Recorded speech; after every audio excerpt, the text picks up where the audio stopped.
So in my last video I told you about how good the MPC-1 works as a live performance mixer and mastering device in a doorless setup. Although that is true, I discovered some problems in that particular setup that bothered me. To name just a few here, let's start with first. MPC cannot be the MIDI master because it doesn't change the patterns on the digiboxes, and that is just so annoying to me, and unfortunately there is no workaround other than placing the MPC at the end of the chain, which I did, but then I discovered timing issues when playing synced loops while changing patterns or sequences back and forth, and it just won't stay in time, and I don't want to deal with that on stage, of course. Second, to use the MPC like I did in my last video, I have to carry around and plug in an audio interface to it, and I just don't want to carry so much stuff around. I already have too much stuff on the desk, I think. And third, and that's the important one, I have too many possibilities. I can do so much with all that stuff that I get overwhelmed and then stuck. All the digiboxes already have so much possibilities that adding the MPC is just overkill. I just recently added the Syntakt, which has 12 tracks, to the Digitone, which has 16 tracks, and then the OG Digitakt, which has 8 tracks, and then the 4 loop slots, which I use in the Octatrack, wow, that are 40 tracks in total. I even never have so much single tracks in a DAW project in Ableton. It's just too much to handle at once for my brain. So all that keeps bothering me so much that I decided to use the Octatrack instead of the MPC. Again, for my current setup, as I said, I like the approach of an all-Elektron setup because those devices just work so nicely together that it's hard to beat for any other device. However, this means that I have to think about what I want to use the Octatrack for and how I can set it up so that it works perfectly in my setup. So in this video, I want to show you how I did this and what I use the Octatrack for. Also, I give you a little tutorial on how to control the Octatrack with a Midi controller, such as the Novation Launchcontrol XL, using a USB Midi Host Box. I have a really cheap one over here, which works just fine. I will put you a link in the description of this video. I don't want to fish in EasyBot's waters, of course. I just want to show you my approach here, and then you can decide if my workflow can add something to yours or not. If you want to see more in-depth tutorials for specific functions of the Octatrack though, be sure to check out EasyBot's channel. Matthew has explained pretty much every function there at least once. And last but not least, I'm also making this video for myself, because as soon as I don't use the Octatrack for a few weeks, I forget how everything works. So you could say I am my own best customer. Okay, let's don't waste any more time and dive right in. So here you can see my current setup, and let's first clarify what we want to use the Octatrack for. So in this case, I have 4 slots for playing loops, time synced loops. On track number 5, there's a through machine. On track number 6, there's a neighbor track. On track number 7, there's also a through machine. And track number 8 is a master track. I will get to that in a minute. So on track number 5 and 6 are the Digitakt and the Syntakt. The audio from the Syntakt goes into the Digitakt, and both together are coming into the Octatrack on input A and B. And this is on track 5 and on track 6. And then on track number 7, there's also a through machine, and this is only for the Digitone II, which goes directly into the inputs C and D. I don't use live sampling anymore with the Octatrack. I used it before. I followed the EasyBot instructions. He did a video on live sampling and mangling this sample in real time, which is awesome, by the way, but I get overwhelmed. It's just too much for my brain to process at once. Also, I want to have more space for loops, and therefore I got rid of the track number 7 live sampling slot, which EasyBot explained. And now I have all my digiboxes coming in on the right side. Well, okay, track 8 is a master track. On the left side, there are only loops or stems which I play. So let me explain quickly the MIDI and audio routing. Oh, I already told you about the audio routing, but the MIDI routing is like the Octatrack is the MIDI master. When I hit play over here, then it gets sent over to the Digitakt. Digitakt sends it further to the Syntakt, and then the Syntakt sends it over to the Digitone II, so that when I hit play on the Octatrack or change patterns, then all the digiboxes will follow and play and change pattern also. This is exactly what the MPC-1 cannot do. So now I'm satisfied again with the Octatrack. Okay, let's start building this together. First, wait. I have to zoom in. Here's the Octatrack in its full beauty. First, let's start a new project. Go to project. Here, go to project. Hit the right arrow, go to change. Hit yes. Playback will be stopped. Continue, yes. So then we go to create empty project. It asks for you to name this. A little shortcut over here, if you hit function, then you get all the letters over here, and then you hit no. You can erase that and then name it somehow. Hit yes, create a new project. Done. Nice. So now we have a blank project. At first we have to set some things before we can start. So hit project again, left arrow, go to MIDI, go to sync, and then hit transpose send, so that it sends the start-stop information to the other boxes, also with the clock information. And program change, send, yes. And then you have to go to channel auto, which is on the auto channel, but I have all the Digi boxes also on auto channel, which is channel 10. But I found that in the Octatrack you have to manually select channel 10. So now the patterns on the Digi boxes also gets changed. Control, in the MIDI control menu, hit yes.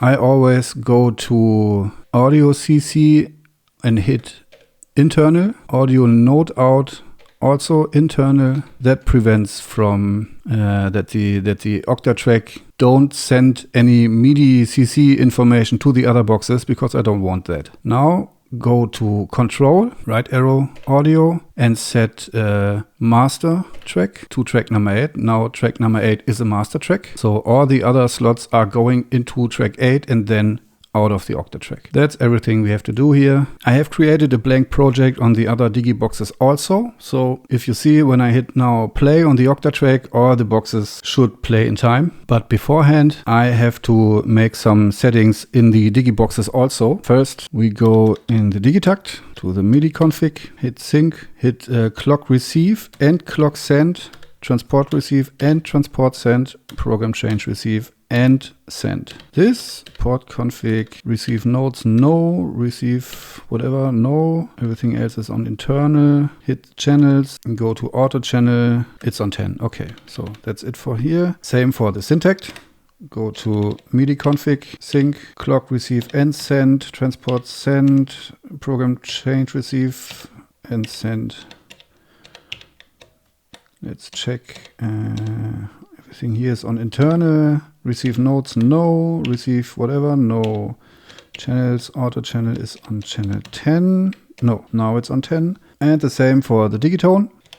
Okay, so now when I hit play on the Octatrack, all the other boxes should follow. And they do. That was step number 1. The next step is to choose the different tracks and what they are used for. In my specific case, track 1 is a static machine.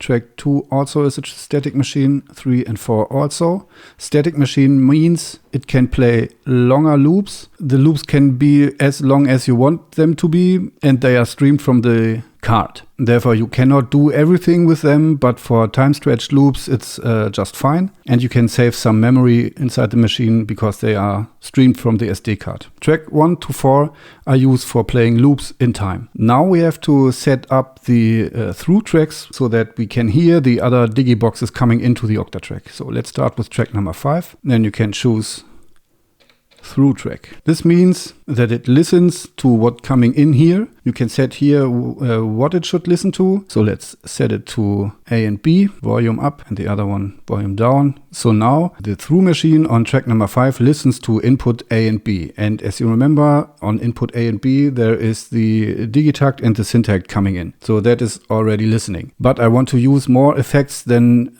I have on the track number 5, because every track only has 2 effect slots, filter in this case and delay. And unfortunately, it's so that the Octatrack has delay and reverb on the same slot. You cannot have a reverb on slot number 1. So that's why I choose the other track as a neighbor track. This means that everything which is going on track number 5 will then be sent further to track number 6, which can then have another 2 effect slots and then get sent further to the master track. So if we set it like this, we have 2 effect slots on track number 5 and 2 other effect slots on track number 6. So we have 4 effects in total, which is nice. Track number 7 will be listening to the Digitone II on input C and D. So we have to set this. Let's create a through track and let's set it that it listens to input C and D. So there you have it.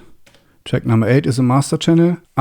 That's what I learned from EasyBot. I think it's not so important if you don't sample in time, but all the through, neighbor and master tracks I put to full volume, just so that we have the full signal coming in. We don't mess with the effects right now, just set the basic things up. One more thing is you have to place a trigger for the Octatrack to open the input so that you can hear everything. But before that, let's set the scale.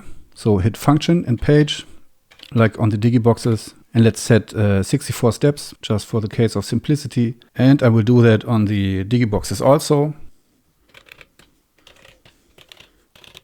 We cannot hear the sounds on the Digitakt yet, because we have to place a trigger on track number 5 on the Octatrack, so that it opens up the engine to listening, and on track number 7 also. So now we have to hit play one time, so that the trigger we place gets triggered one time, and now we can hear the drums from the Digitakt.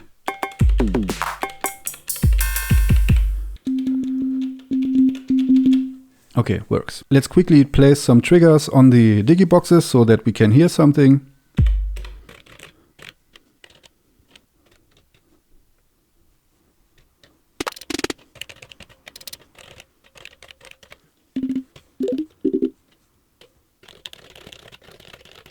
That's the shittiest song I ever programmed, but just for the sake of explaining this. So now we have the Digitakt, Syntakt, Digitone each playing things, and the Octatrack listens to and processes them into the master track, through the through machines into the master track.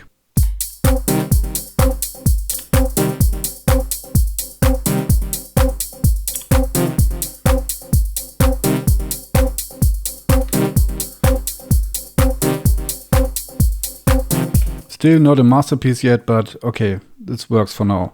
So we have a little bit of drums over here on the Digitakt. We have a clap and a synth on the Syntakt, and then we have a chord on the Digitone II. That's enough for now. So now let's set up the loop slots for playing time-synced loops. To reach the audio pool on the Octatrack, you have to double tap the track button. Now there are 128 slots you can choose from. But first you have to load something in there. So hit yes. Let's choose this loop pack I'm working on. And by hold function and hit yes, you can pre-listen to it. Let's choose this. It's loaded. Okay, now it's loaded in the first slot. So what you have to do before you can play a loop in time is you have to set the original tempo, just like it was on the MPC-1. It's in the Octatrack the same. I named the loops so that I know that they are recorded originally in 120 BPM. To set the original tempo, you have to go in the audio editor. So you are on the selected track 1. There's the sample loaded in there already. Now you have to go to AED, which means audio editor. Now you can see the actual audio. But you have to go to attribute, and now you can scroll down to original tempo, which is already detected the right way from the Octatrack because it's 120 BPM. So in this case, we don't have to do anything here. But I had another loop which I downloaded from TrackLib, and this was at 101.12 BPM. So that was not that easy to put in there because the Octatrack can only set increments of 0.25. So 101.112 BPM was not possible. I had to set it to 101.25 BPM, but it got recognized anyway and played in time, so no problem with that. But you have to set this. Hit yes, hit no to exit. And now, if we place a trigger on track number 1, we should hear the sample or the loop play in time with the other boxes. There it is.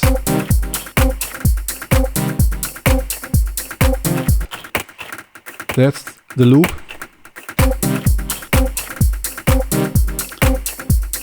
And one thing to mention here, what the MPC-1 does not, to change the tempo in real time, you can wiggle the tempo knob and just change the tempo while it's playing.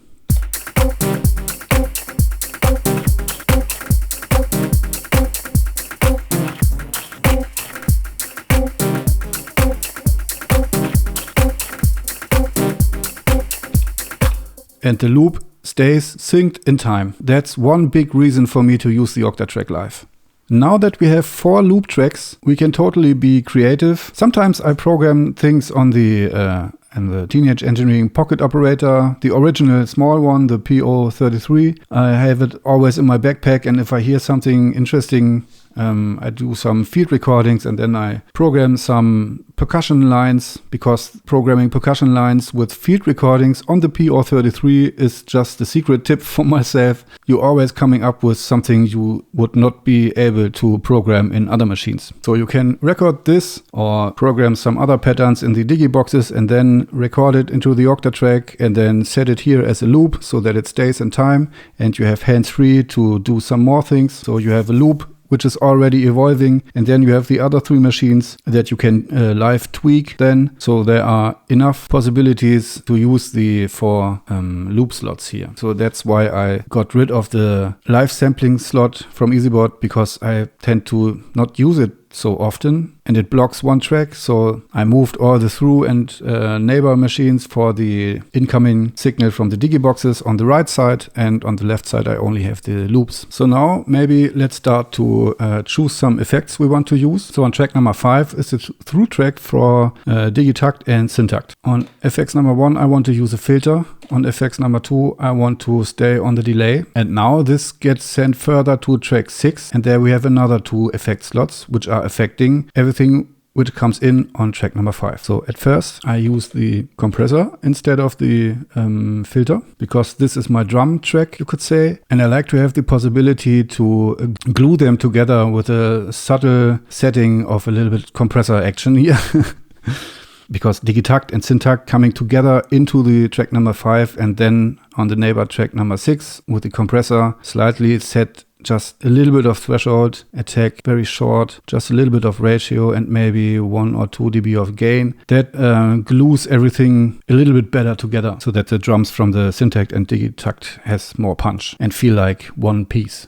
So on FX slot number 2, I will then choose the reverb. So now we have delay, reverb, compressor and a filter for track number 5, which means Digitakt and Syntakt. So now we're on track number 7, which is the Digitone. Same thing. I don't use the filter because I have enough filters in the Digitone itself. So for this one, I always use the lo-fi, because the lo-fi has a nice distortion, sample rate reduction and a bit reduction. These are all things the Digitone II already has, but you can use this on the master out of the Digitone. So that's quite nice for doing breaks and stuff. And on FX slot number 2 for the Digitone, I stay on the delay, because a master delay for everything which comes out of the Digitone 2 is awesome to have, especially if you combine it with the external Midi controller, like I tell you in a minute. Then on the master track, I always use a master reverb and a master compressor. So I think that's all I do to my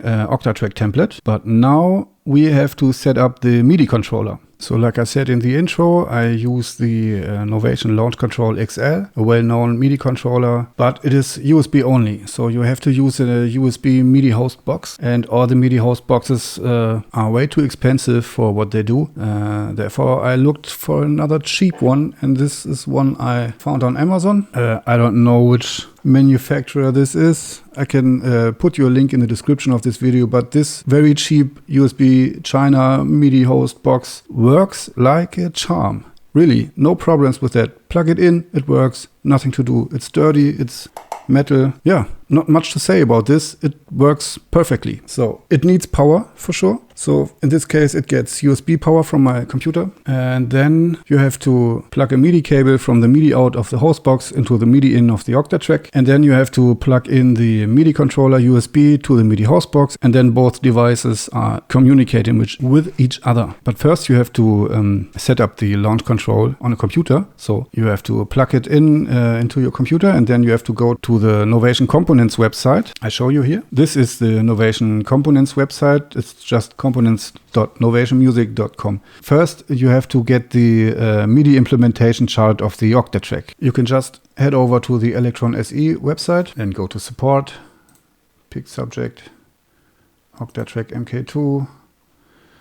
Here is the user manual, and then you can scroll down to the last pages, and here is the MIDI implementation of the Octatrack. This comes in quite handy because there are all the things you can MIDI CC are listed over here. And these numbers, which you can see in the DEC tab, these are the numbers, the CC numbers we have to set up in the Launchcontrol XL. So, for instance, we want to control the cutoff frequency of the filter on track number 5. So, in this case, we had to mark the knob we want to control.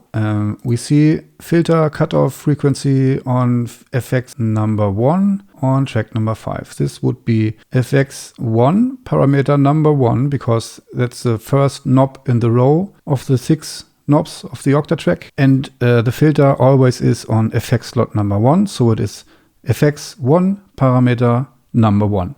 And it's the MIDI CC value 34. You can see here, that's my actual template. I have it set to CC 34. Target is channel number 5. Also here for the lights, channel number 5.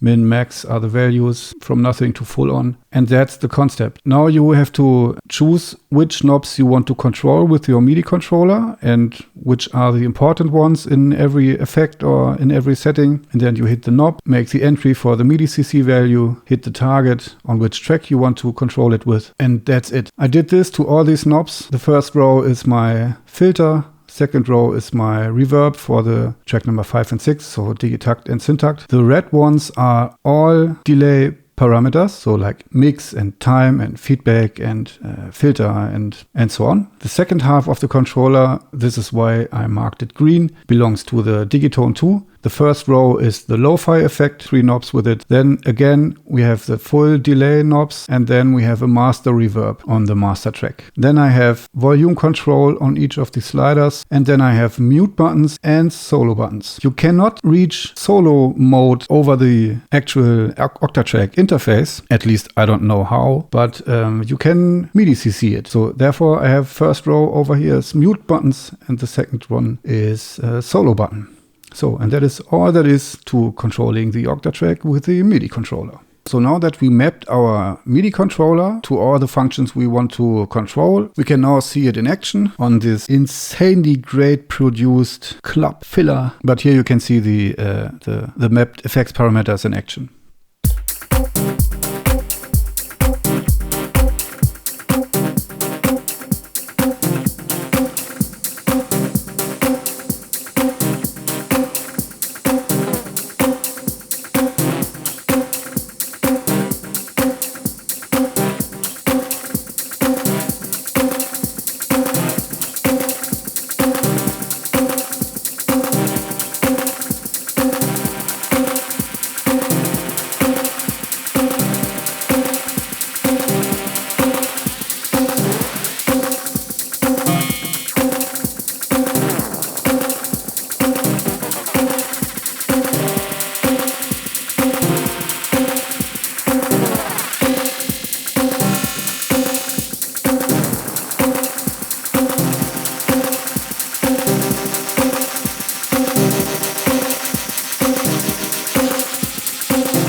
So I think you can see how awesome it is to have access to all the effects parameters of the Octatrack beneath the use of the crossfader. You can still use the crossfader and program your insanely crazy effects scenes and use them. But on top of that, you have access to all the parameters you would need in a live situation to control the effects with almost one knob per function. on the Midi controller. That makes the playing with the Octatrack, which is an insanely deep machine, much more convenient and easy to use, I think. And in this little example, you already can see why I split up the drum segments from the Digitakt and Syntakt and the Digitone II, which is my main melody machine, because then I can hit a filter and reverb and delay. I can raise the filter on all the drums, hit delay or reverb on it, but the melodies, which can be basses or leads or pads, are not affected by the delay or the effects. Therefore, I can use another delay just on the melody line and play with the timing and the feedback. And the delay from the Octatrack is awesome when you play with the feedback, time and the filter. And then maybe add a master reverb or the lo-fi effect, which is distortion, sample rate reduction and bit reduction on the already delayed melody line. This makes so much fun when playing live. You can absolutely build a lot of tension in a break if you filter out the drums and play with the delay and the lo-fi and the master reverb. It just makes so much fun to perform with it live. So that's it. My current setup with the Octatrack as my main hub for everything. That's not all it can do, of course, but with the Octatrack, you really have to choose what you want to use it for beforehand. Otherwise, you get overwhelmed by its functions pretty fast. Other than that, if you have the Octatrack and get confused by all its functions, pick one topic at a time and learn it. Use only the Octatrack alone for some time and try to use it for a specific use case. Maybe use it as a drum machine only for some time, for instance. Then if you got this down, start using it as a loop player for a week or two. Go buy the EasyBot templates and play with them, or try to reverse engineer the things he programmed in there. After that, you can deep dive into things like, say, parts or the arranger mode or something. Just be sure to spend some time with it, and after a while it won't be as complicated as it was in the beginning, I promise. It's just like with any other piece of gear. These things cost time and effort to learn. Take your time. Have a nice Christmas, everybody. Take care. Bye.